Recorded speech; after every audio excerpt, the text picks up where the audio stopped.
So let me talk a little bit about the 1-2 punch that we're using here today to catch these walleyes. And it's gonna be a glide bait and a jig and a crawler. So nothing too crazy, but it really works well when you can have two guys using both techniques like this to try to see which one the walleyes are going after.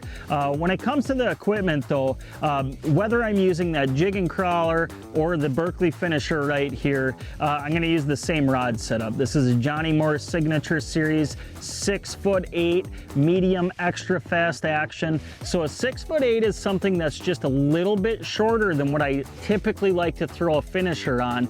But the reason being is it's shallower water. We're making really short pitches. I don't need a 7 or a 7'2" rod to cast this long distance.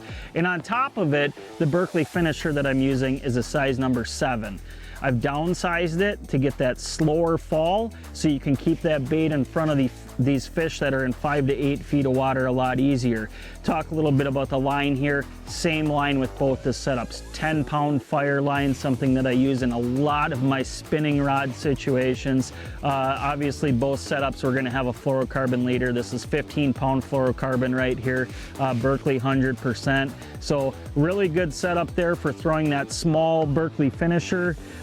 Next setup obviously is just something that's been used for decades, and it's just a jig and a crawler. This is a Berkley hybrid jig, brand new series of jigs from Berkley, Fusion 19 hooks. So 1-2 punch in the fall, it's gonna put a lot of walleyes in the boat no matter what system you're on.